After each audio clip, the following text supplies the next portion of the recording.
Let's get going, Peggy. Alrighty, we could run another segment or... Scratch that, Forrest. We have a caller.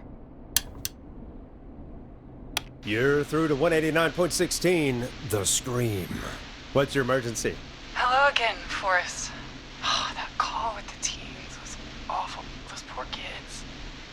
Still, I'm glad the girl didn't get hurt. Thanks for your concern. Are you in trouble? What's on your mind? I wanted to ask you again to play my song, Forrest. You said you were gonna play it, but you didn't. Your name was Dawn, right? What, Peggy? Yes. Oh, well remembered. My name is Dawn, and I wanted to ask you again to play my tune, Forrest. Long Ride Home? You know, the one that Peggy said she threw outside the window? I'll play a track for you, Don, but maybe pick another one. We don't exactly have that one in rotation right now. No, Forrest. You do have it. It's just outside the window. There's a serial killer on the loose. I can't just go outside hunting for a record. I'm really sorry, Dawn, but we just can't get it right now. But wasn't the Whistling Man just at the old murder house? It's miles from the station. It won't take you a second to grab it. Nope, I'm sorry, Don. I'm just not going out there. Oh, but I think you will. Forrest? Peggy, I'm calling with more than a request. I know something. I think I know who's gonna be next. What? Are you serious? Play my song, Forrest, and you'll find out. Well, folks, here's some music for you while I think things over. You're gonna love this next track. Is she serious, Peggy? She's serious about hearing that song, that's for sure. Peggy, I mean, is she serious about... I don't know, Forrest, but we don't really have a choice, do we? If she's telling the truth... All right, I'll do it. You're a good man, Forrest. I'll slide you the key to the fire door. Wait. Our fire door has to be unlocked? Yeah, I never thought about it, but yeah. We should talk to Reggie about that later. Anyway, I'll hold the fort down while you're out. Maybe I'll even get a caller. That could be exciting. 189.16, The Scream. With me, Peggy.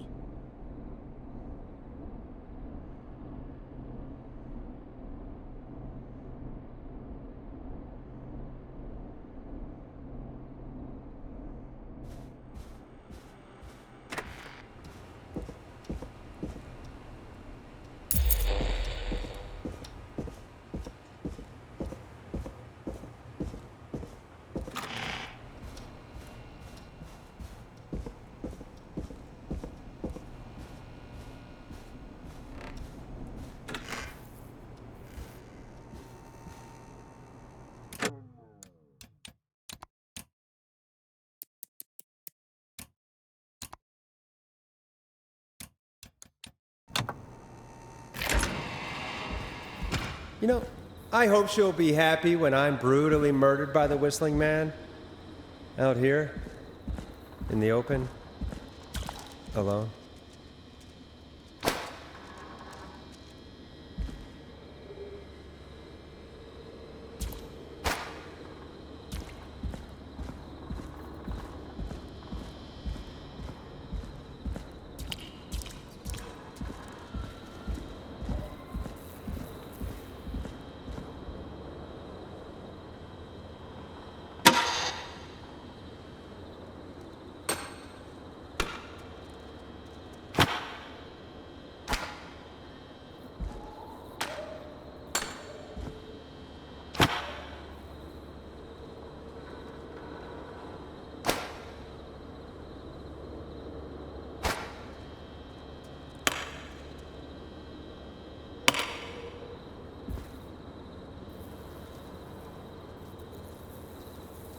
Here it is.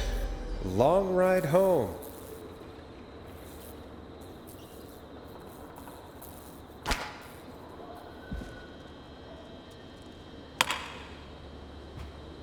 Bingo!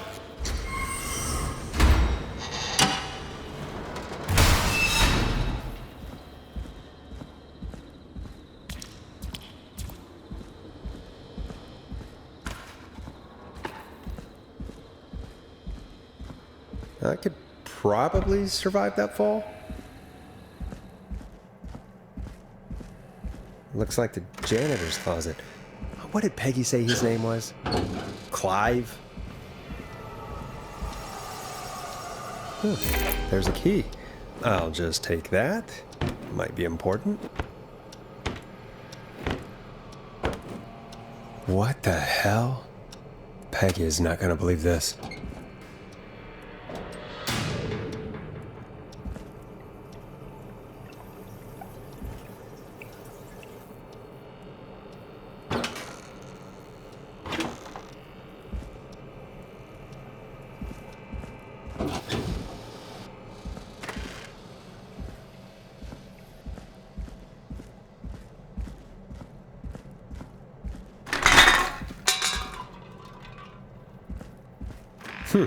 I wonder how the show's going.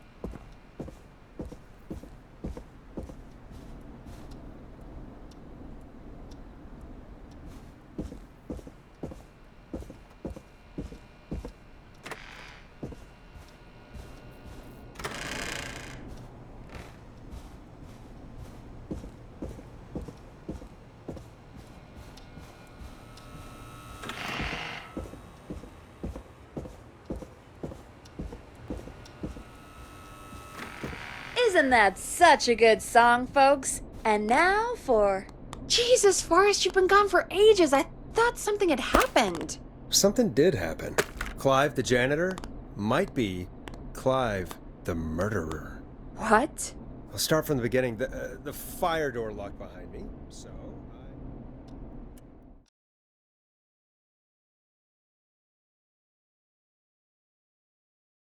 Why did you heave that thing all the way up here? because the basement's creepy as hell, and I don't like standing around down there. Fair. All right, let's run through this again. We have a creepy board you found in a creepy basement, made by our creepy janitor, who you think is the creepy whistling man. Yep. And on the creepy board are the names Chuck Brody, Kim Walker, Rebecca Allen, and Ant Williams. Correct. And you think one of these people will be the whistling man's, Clive's, next target. That's right. And we've got to find them. You said there are 4 locations listed there too? The hospital, the power station, the gas station, and the trailer park. Clive must think the target is at one of those locations. Forrest, you're gonna have to figure out if any of the potential targets are at one of these locations tonight. Hit the button if you need any help. How's it going? I'm ready.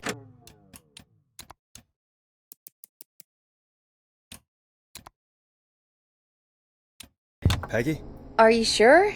We've only got one shot at this. I'm sure. Let's do this. Okay, name first. Who do you think the target is?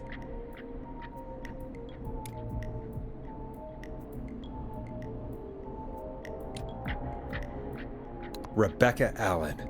And where will I find them?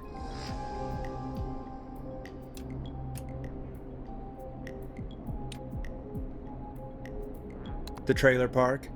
Okay, I'm dialing. One moment.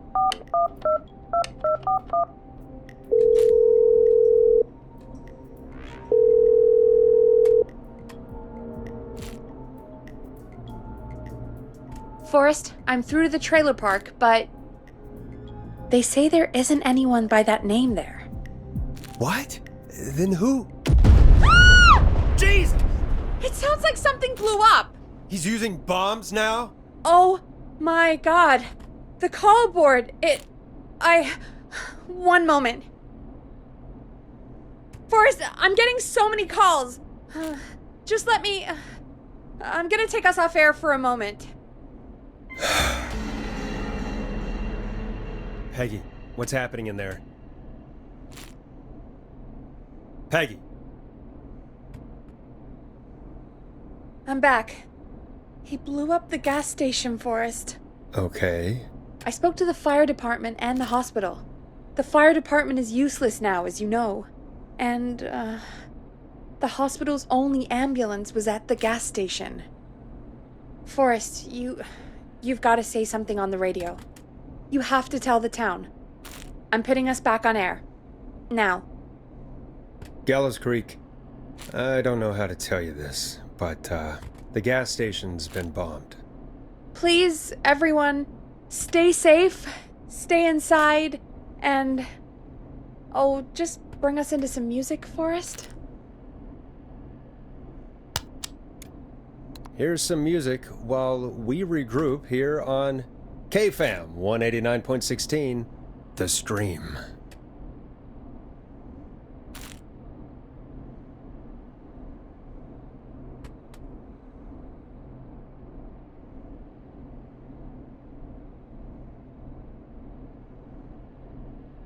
There's gotta be more in the basement to show us who Clive is targeting. And if that's the case, we can get ahead of him. Stop the killings before they can happen. Forrest, we need to go back down. By we, you mean me, right? Yep. Like I said, I need to handle all these calls. Maybe start with that creepy mannequin room you mentioned before. I still have a lot of questions about those, by the way. Me too.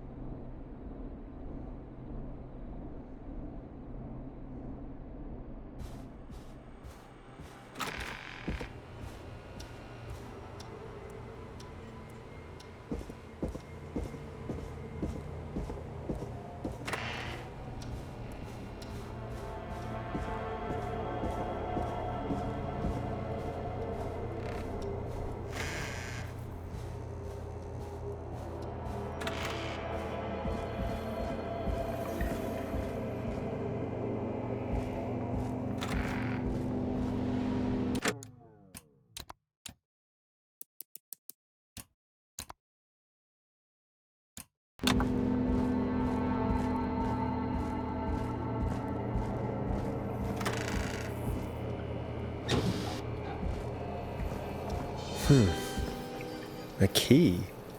Was this always here? I must have missed it when I brought everything upstairs.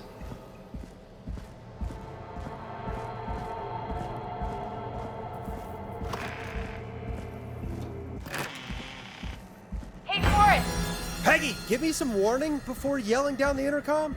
Sorry. Buzz the intercom when you find something and want to discuss it. Peggy, I've found a tape and a map down here. A map of what? Looks like it might be to somewhere in this storage area. Weird. Well, maybe the tape will give us more information.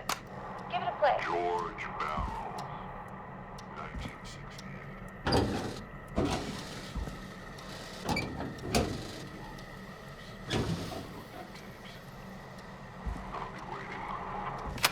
Wait. George Barrow? We all heard that he drowned after a night out drinking. Was this actually Clive? Has Clive really been the whistling man for that long? He says I need to follow the maps and find the tapes. I guess that's what this map is about. I think we need to see what else is hidden down here. Be careful, Forrest. Keep looking. Buzz the intercom when you found something.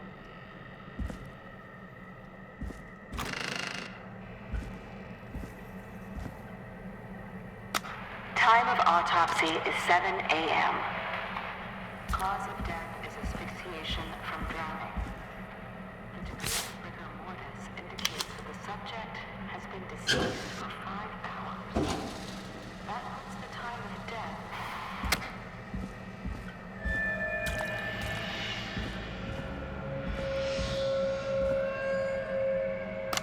Small lacerations to arms, legs, and face, typically obtained by running.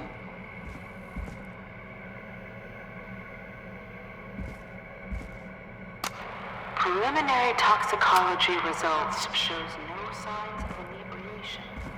However,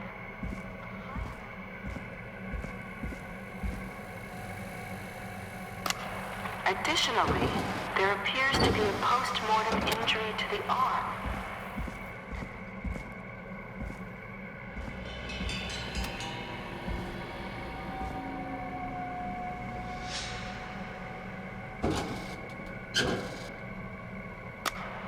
It is the coroner's opinion that the subject likely feared This for has to his be life important. and was chased, resulting in a fall from a height into a body of water, where he hit his head, was knocked out, and drowned.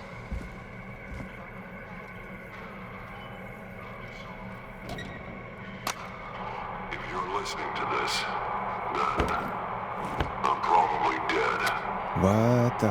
I'm a man who likes to stay A new informed. vinyl for my collection. I've got subscriptions to newspapers all over the country. A few weeks ago, I noticed headlines cropping up in those papers, one after the other.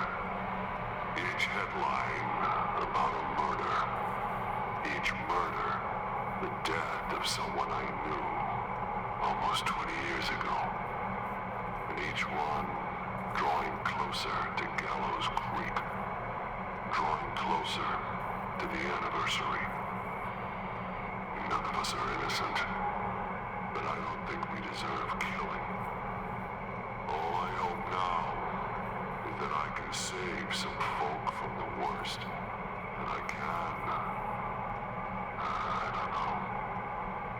Do something to make up for what I did back then, I guess. I didn't kill anyone, mind you. But that's past mattering. Now, there's more I could say than I should say, but my employer made it clear that my family would pay a high price if I ever spoke out. So, hopefully I've said enough for you, listener, whoever the hell you are, to start putting the truth together. What the hell? Peggy is not gonna believe this.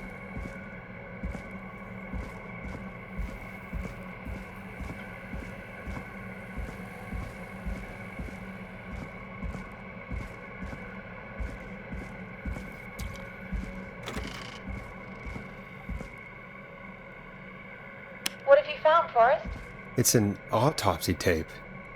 Doesn't say for who, but I think it must be for George. Poor George. He was so young. Something's bugging me, Peggy. What do you mean? I swear I recognize the voice of the woman talking on the tape. I just can't place it. Seriously? Do you think you've met her before? I don't know. I mean, I just got here recently. I don't know. Found another tape. It talks more about how George died. What did it say? It sounds like he was running for his life. Sprinting through trees and bushes, getting cut up all over. What would drive someone to do that? I'm not sure yet. There's also a tape about a toxicology report. There were no signs of drinking or that he was on anything. What? But everyone said he went swimming drunk and drowned. It was in the newspaper and everything. I found a written autopsy report. What does it say? According to that, it's just like you said at the start. George drowned after getting drunk. Said he liked to fight, too. But that contradicts the tape. I know. And I think I know why. There's a note with the report that says, "I'm sorry I made you do this, Virginia."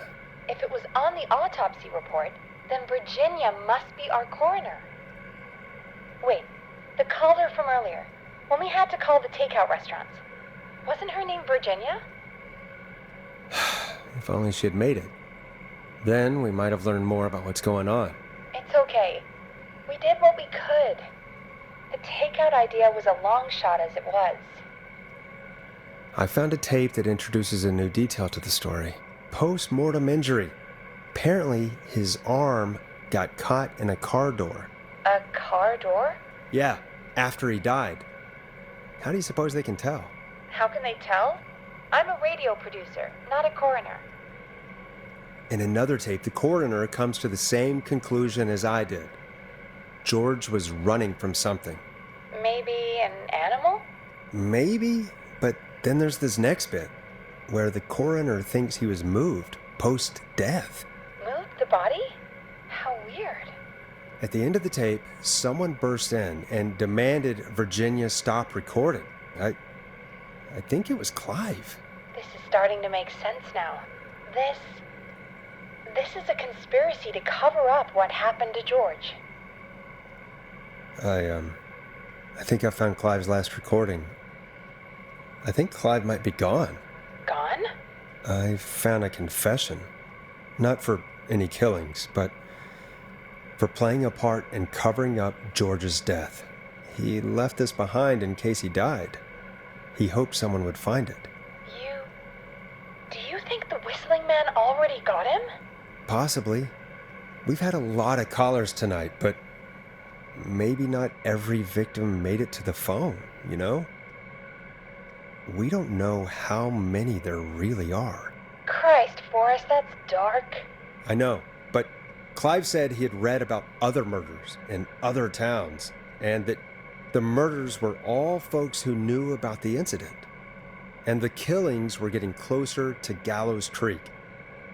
He said he wanted to do something good for once. The board in his office. He wasn't tracking people down to kill them. He was tracking them down to save them. Ugh, why didn't he just come out with all of this? He said his employer threatened his family if he spoke out about any of it. His employer? The one who orchestrated the cover-up? Oh, Clive. I'm sorry for thinking you'd killed all those people. Do you think you found everything? I think so. Forrest, what's going on here? Someone wanted that boy's death to seem like an accident. And they hired Clive to make it look that way. Come back upstairs when you're ready. We need to figure out our next step.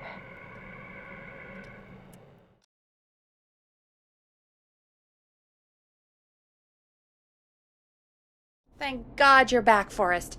I've been running out of stuff to pad our airtime with. Peggy, you work in radio.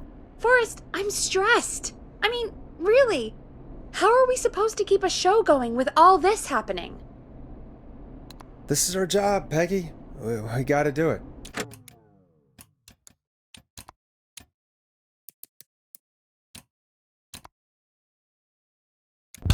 You're right.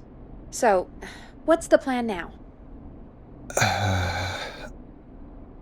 Maybe we could have called Sandra, see what she knew.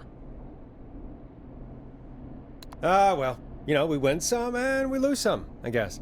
I guess. Looks like we've got a call coming in.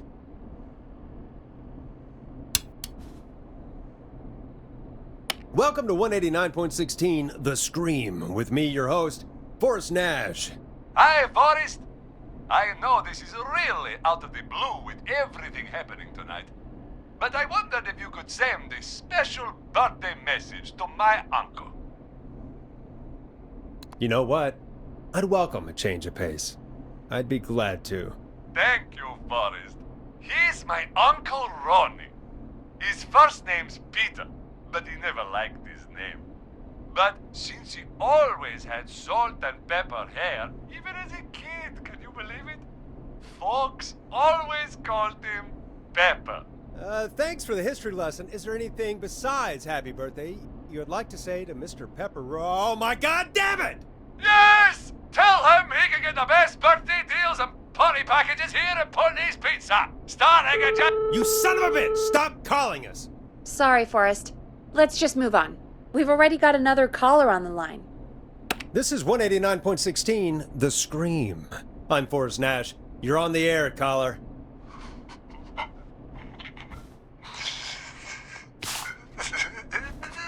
Caller.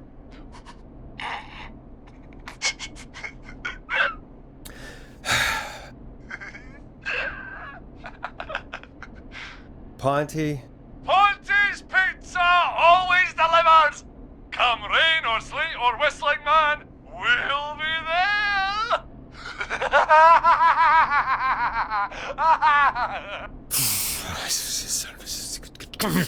Forrest? Forrest? Are you okay?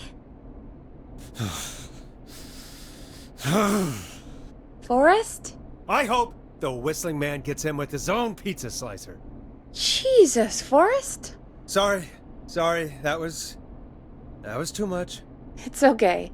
It's been a high-stress night. Don't worry about him anymore, okay? Not for tonight, anyway. I think he's spent for now. We've got another call, whenever you're ready. Folks, don't spend your money at Pawnee Pizza. That's all I'm gonna say about that. Moving along, I'd like to welcome another caller to 189.16 The Scream. With me, Forrest Nash. Who may I say is calling? Well, hello again, Forrest. Don, we played your song, Long Ride Home. Did you hear it? Can you tell us? Never mind that now. Forrest, I'm calling because I need your help. Don, we had a deal. Kept my end. Who is the next target? Oh, it's too late for that now. I'll be the judge of that. Oh, fine. Chuck Brody was the next target, but that ship sailed. How did you know it was Chuck? Well, if I tell you, I might just put more people in danger. People are already in danger. This might help. Forrest, I don't have time. I need your help. Do you mean Yes, he's after me now.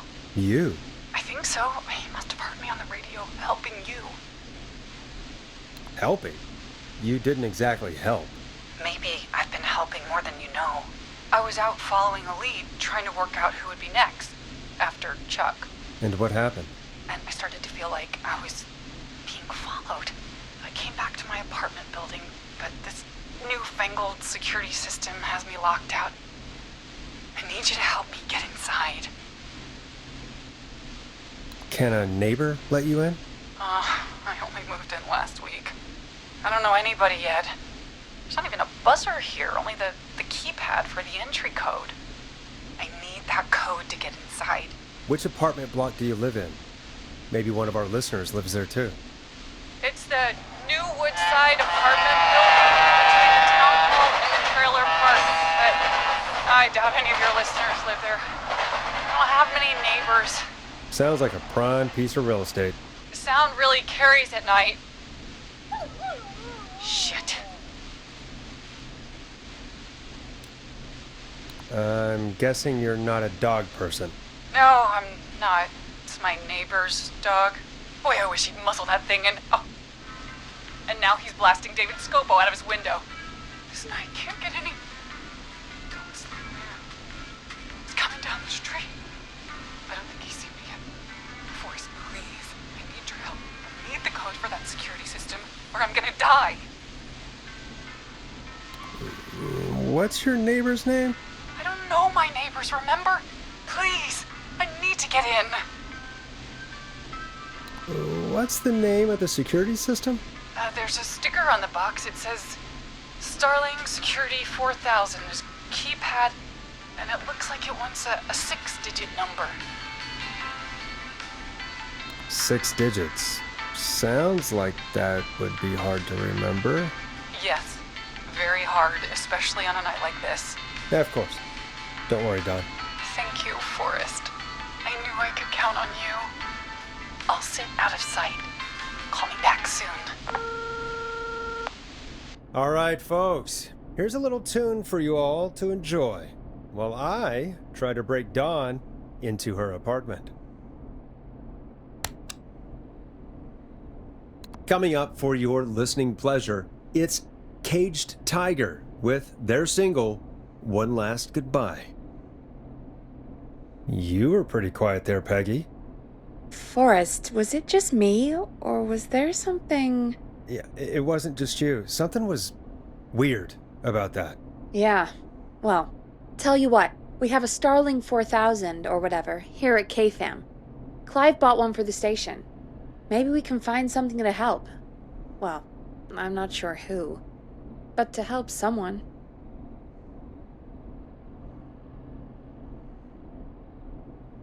Okay, so she's locked out of the Woodside Apartments, and somewhere, Clive probably has the papers for the Starling 4000.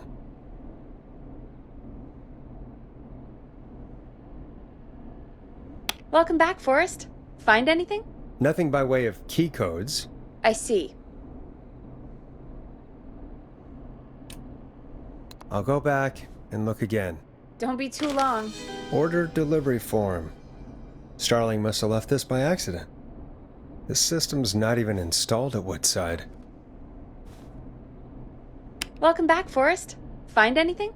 Nothing by way of key codes. I see.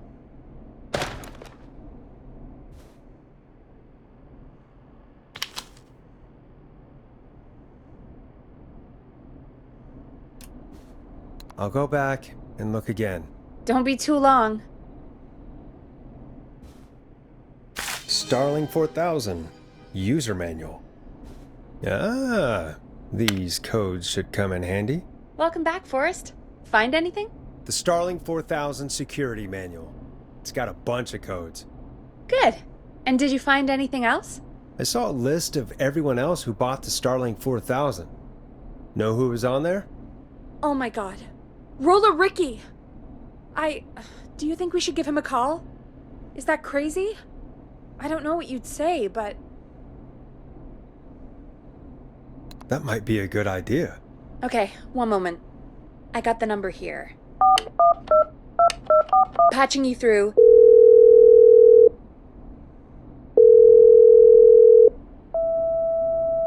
Shit.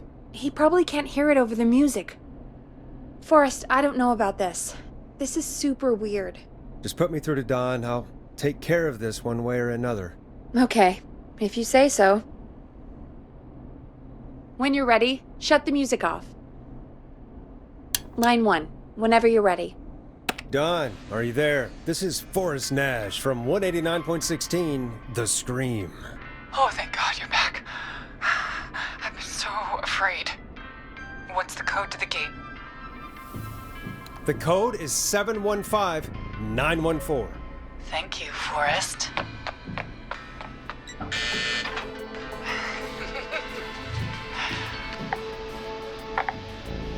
Forrest, what did we do? I don't know, actually. Guess we'll find out. Forrest, there's another call coming in. Evening, caller. You're live on... Forrest! The psycho's somewhere in the roller ring, dude. I just saw a shadow. God damn, how do you even get in? You've gotta help me, man. Forrest, Maxie, no! Come back! I can't find my rifle, man. I don't want to hurt anybody, but I can't let anything happen to... Maxie! Maxie! Maxie! You didn't do anything wrong!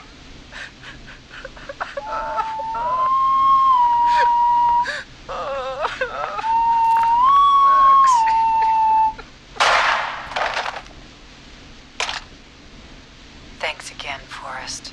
oh God, poor Ricky. Okay, Gallows Creek. Here's some music while we process what just happened. So, the whistling man is a woman? I know. I can't believe it. She called up. You spoke to her multiple times. I knew she wasn't right. Is that right, Sherlock? Why do you think she requested that song? To get me outside? Maybe, but how? She didn't know the song was outside to start with. That's right. She never actually attacked me out there. So? What now? I guess I should make an announcement. We do have new info. Okay, kill the music and you can make the announcement.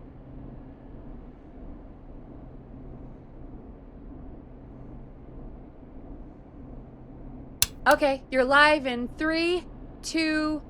Hey folks, this is Forrest Nash here. I hope you're all safely locked inside. For those of you listening to that last call, you might be wondering what to make of it all. Here's our take. We now believe the killer is actually a woman. One who might manipulate you into letting her in before she attacks you.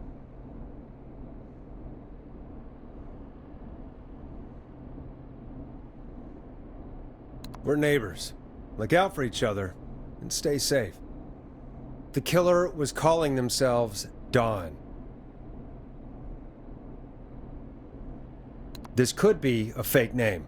If anyone needs help or you have info on the killer, please call in. You folks have my new number, right? It's 911. Hopefully, our next caller can help shed some light on our killer. Hey, we had a call come in. Okay, folks, time to take a call. This is Forrest Nash, and you're listening. Please help me. My name is Casey Moore. I'm at 25 Nancy Drive. My best friend's been stabbed. He's bleeding everywhere. I don't know what to do. Please help me. Somebody's been stabbed? Can you tell me what happened? We'd been out at the reservoir. We were heading back to his place when we heard this whistling all of a sudden. He just started freaking out. He screamed at me, told me to hide. I'd never seen him like that, and I just panicked and ran and hid in a bush. Oh no. Forrest. Then what happened? He went up the road and talked to someone. I couldn't really hear or see anything. It sounded like he might have known the person, and they just stabbed him. Casey, was his attacker the Whistling Man? The who? They had a mask and wore all black? That's all I know. Please, we need help here. I'll get you help, but I need to know. Where did the masked person go? They left. They left him to bleed out. I waited until they were gone, then dragged him into the garage and called 911. Wait, why didn't she make sure he was dead? I don't know. I think I heard them say something like, "It's not so funny now, is it?" Before they left, but please, he needs to get to the hospital. I can't drive, so we need an ambulance. Forrest, the ambulance was destroyed in the explosion at the gas station. You should get all the info you can. What's your friend's name, Casey? It's Jason Parker. Can you tell us where Jason was stabbed? They stabbed him in the stomach, and then stabbed him again in his leg when he was on the ground, and it's... Oh, the knife is still there in his leg! We'll be right back. Peggy, patch us through to the hospital. On it. Phoning St. Gabriel's now. Switch to line 2. Hello, St. Gabriel's Hospital. How can I help you? Hi, this is Forrest Nash from 189.16. We have a stab victim at 25 Nancy Drive named Jason Parker. He's been stabbed in the stomach and the leg. He's bleeding heavily. Oh God, I'm sorry. But the ambulance is... well, you know. I know, but please, we need something, or he's going to die. Forrest, listen, you're going to have to get him here. We need to see him, and we can't get there ourselves right now. We don't have any way to drive him right now. And even if we did, he's bleeding out fast. All right, listen. We need to buy him time to get here. That means stopping the blood first, and then finding someone to stabilize him. To stabilize him, you really need someone with first aid training. Do either of you have any? No. Me neither. Damn it. I'm really sorry about this, but I have other patients who can't wait.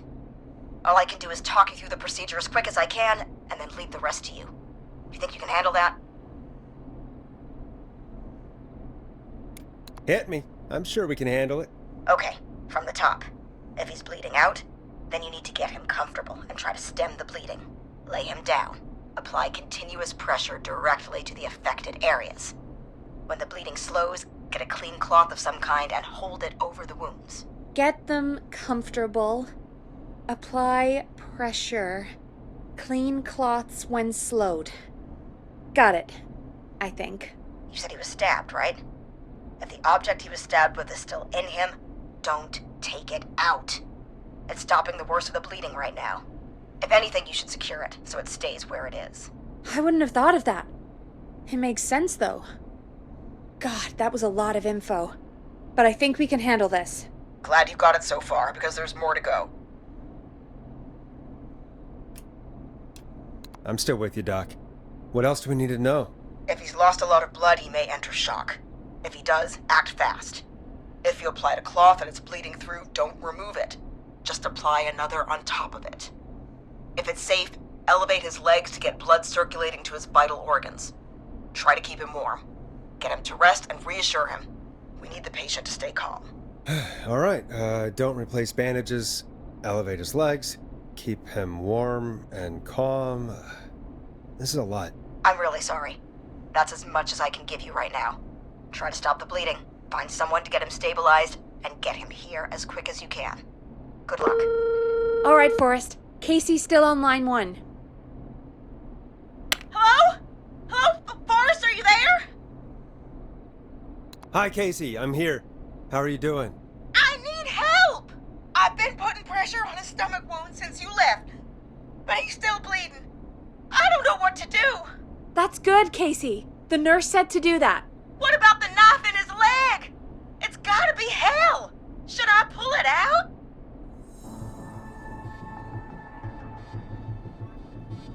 Yeah, that has to be incredibly painful.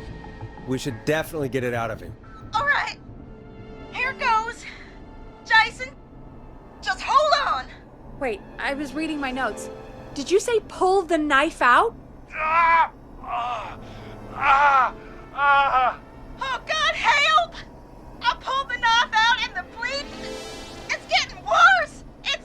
It's... Quick, Casey, we need pressure on the wound. Do you have any sort of cloths nearby you could use? Yeah. There's some laundry piled up on top of the dryer, some cloths on the hood of the car, and what else? I guess I've got my jacket. Look in the laundry for something like a towel or a shirt. Hold that over the wound. Okay. Looks like I'm gonna have to buy you some new whites, Jason. Here we go. Ah! Ah! I'm sorry, Jason. It's secure. I'm putting pressure on his stomach again. We shouldn't have pulled the knife out. Forrest, can I have a word? Casey, I'm gonna have a quick word with Peggy. Keep putting that pressure on and let us know when the bleeding is under control. You're doing great. But what if something happens? We'll still be here. Just shout if you need anything, and we'll be there. I promise. Okay. I'll wait. Jason, please be okay. What's up, Peggy? We can't stay on the line with her all night. Dawn is still out there. What if other people need us? You're right. She's probably on her way to her next target right now. Exactly. And you heard the nurse. We need someone there with training who can stabilize him. He's got to get to the hospital somehow. Could somebody nearby help them? Maybe drive them to the hospital? You know, that's exactly what I was wondering. Do you have anybody in mind? I might. A little before you started working here, KFAM did a mandatory first aid training course. Me and Karen missed it because we were away on a producer getaway. You skipped it, didn't you? Never mind. So, how does KFAM's first aid course help us? Casey said they're at 25 Nancy Drive, right? Yeah? Why? They put up a bunch of cheap houses around there about 10 years ago. So a bunch of people here at the station live around there. Do you think any of them could help Casey and Jason? Probably, but I don't know who lives there. And since I missed the training day, I don't know who knows first aid. Could you call them and ask? I don't know everybody's numbers. I've only ever called Karen. Everybody's personnel info is probably in Reggie's office. Got it. I'll look through their files in Reggie's office. It's a life or death situation. I'm sure they won't mind. Right. But there are a couple of problems with that. Go on. It's sensitive information, so Reggie probably locked it in his safe. Great. Great. Do you have any idea what the combo for the safe could be? Not a clue. Reggie's a serial note-taker, though. Maybe something in his office will give it away. Right. There is something else. I'm not gonna like this, am I? Have you ever heard, the future is floppy? Peggy, what the hell are you talking about? I'm talking about floppy disks. Floppy disks are like these futuristic things that have information on them. You put them in a computer and they do something. Peggy, I know what a floppy disk is. Anyway, Reggie decided that the future is floppy and started phasing out our physical records and replacing them with these floppy disks. I imagine it's the same for our personnel files. That's good to know. Since we haven't heard anything from Casey, I'm guessing Jason's okay for now. I'll check out Reggie's office and see what I can find. You'll need a key for that. I'll just slide it under my door now. Thanks, Peggy.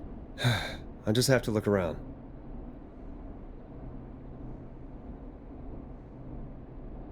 Good. I'll patch my mic down to the office, so you'll hear me over the intercom.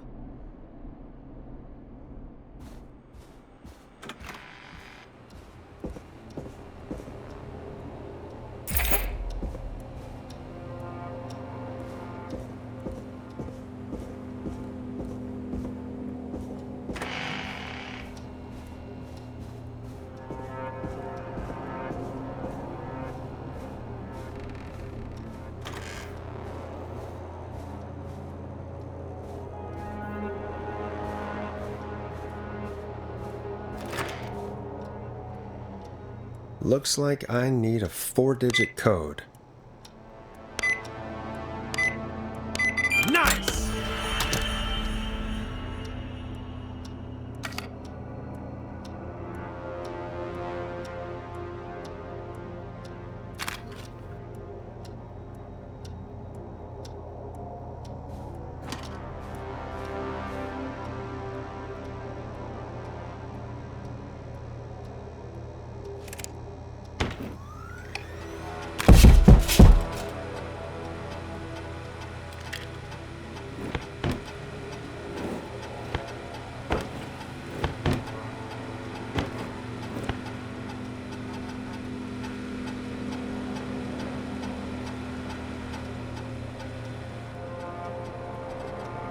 Hey, Peggy, you there? Yeah, I'm here. Did you find what we need? I think I know who our best bet is to help Casey and Jason. All right, good work. Who should I... Hello? Is anybody there? Please pick up. Casey, I'm here. What's wrong? Jason started going pale. I tried to get him to arrest me. He just threw up everywhere. What's happening? What do I do? God, it sounds like he's going into shock. Casey, just stay calm. It's going to be okay. But the bleeding seemed to slow down. Did I mess up? Jason, I'm sorry. Casey, calm down. You've done everything right. I need you to listen to me, okay? For Jason. What did the nurse say to do about shock? Casey, I need you to prop Jason up. We need to raise his wounds. Both of his wounds? You want me to fold him up like an accordion? Did the nurse really tell you that? That doesn't sound right. Forrest, we really need to be careful. If we get anything wrong now, then... I'm looking at my notes. We need to get Jason as warm and comfortable as possible. Do you have anything you could use nearby, Casey? Yeah. I still have some laundry next to me. I'll wrap him in some blankets. Just give me a second. Sorry. Jason's bleeding through his bandages. Should I get him new ones? Or... Oh, God. That's right. You need to carefully remove the bandage and quickly replace it with a fresh one. What do you have nearby? I've used the rest of the laundry to keep him warm, so... I'll use my jacket. I can always get a new one. I'll fix his bandage and get him warm. Hold on, please.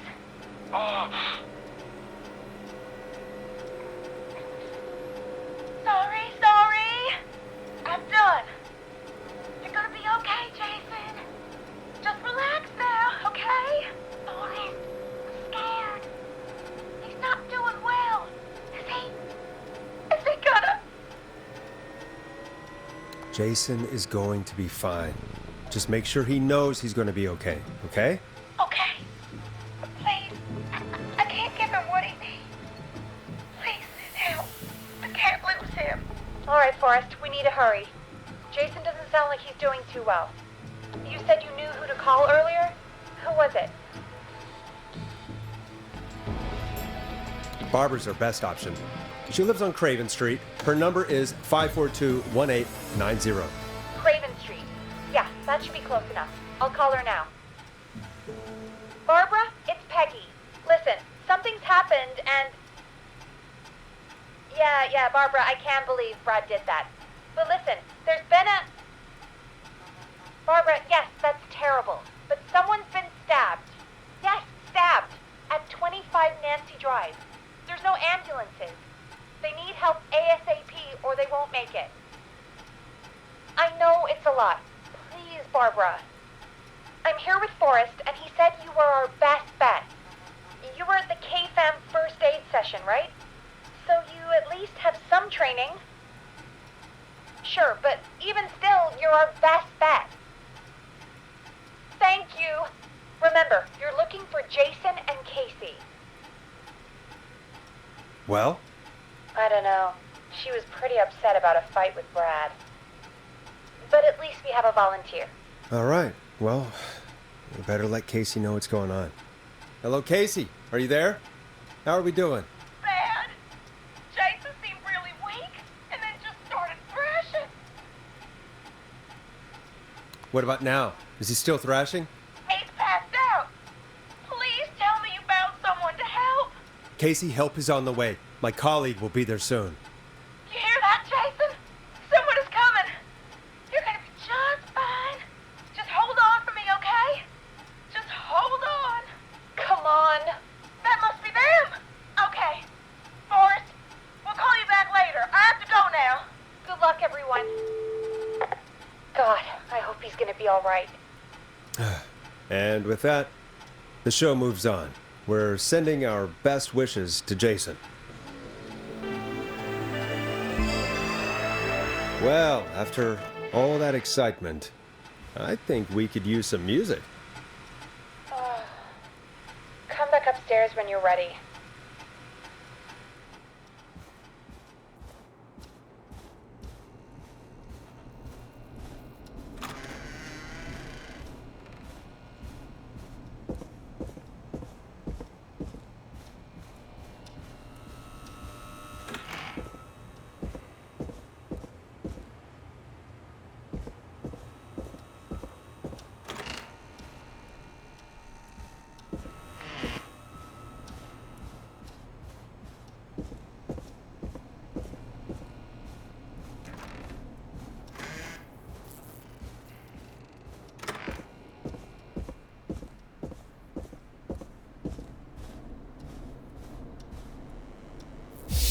Nice. New music to play.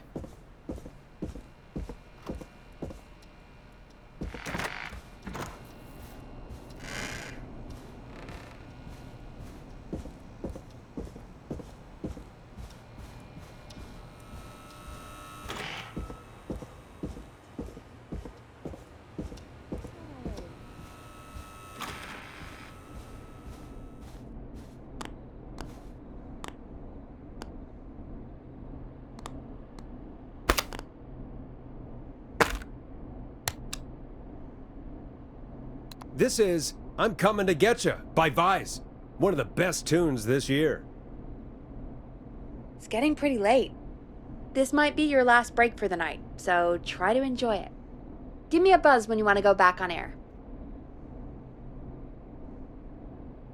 Let's roll. You got it. We've got another call coming through, too. Time to turn the music off. Oh, we have another call coming in, but hang on.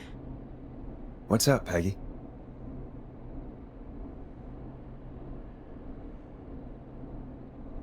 Peggy? You're gonna want to take this call off the air. Who is it? Just do it. All right, folks, it's time for another track. Here's one to help you sit back and relax. We'll be right back after this.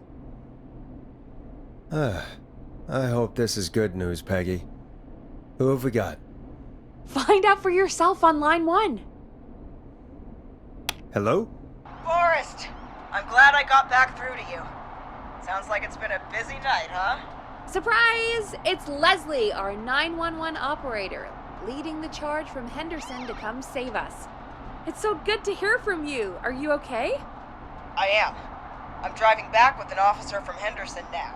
We got back into radio range a little while ago. We've been listening in, but haven't been able to get through until now. Ever since you found Sheriff Matthews, it's only gotten worse. It's been a long night. Well, it shouldn't be too much longer now. I'm glad I got through to you. I wanted to let you all know what's going on. I made it to Henderson. Turns out somebody had cut the phone lines, and they had no idea what was happening. After I told them, well, their sheriff sent a goddamn squad back with me to stop this. That's great news! That's crazy about the phone lines, though. Do you think the Whistling Man cut them? I'm guessing so. I don't know how the Whistling Man did it. But that doesn't matter right now. Listen, we're coming in hot, but we need your help. I know Gallows Creek isn't a big town, but if we don't know where the Whistling Man is, we can't get him. Her. That's where you come in. Haven't we helped enough? I mean, now that you're back, can't you just... Forrest? Ignore him, Leslie. We'll do whatever it is you need us to do. Right, Forrest? Thanks, Peggy. It might be a long shot, but here goes. The Whistling Man already called up a few times. I bet she calls again. We're still a little ways out of town, so if she calls, stall her. Buy as much time as you can for us to get in. And while you're talking to her, try to figure out where she is. We'll be listening in, so once her location is known, we'll head straight there and end this nightmare. I'll do my best. I know you will. Heck, I can see the headlines now. Forrest Nash's interview of a lifetime. Anyway, I'll radio the other cars and tell them the plan is a go. Hopefully the next time I see you, it'll be with our killer behind bars. Take care now. We'll see you soon, Leslie. Oh, thank God. It sounds like this is almost over. We're nearly through this.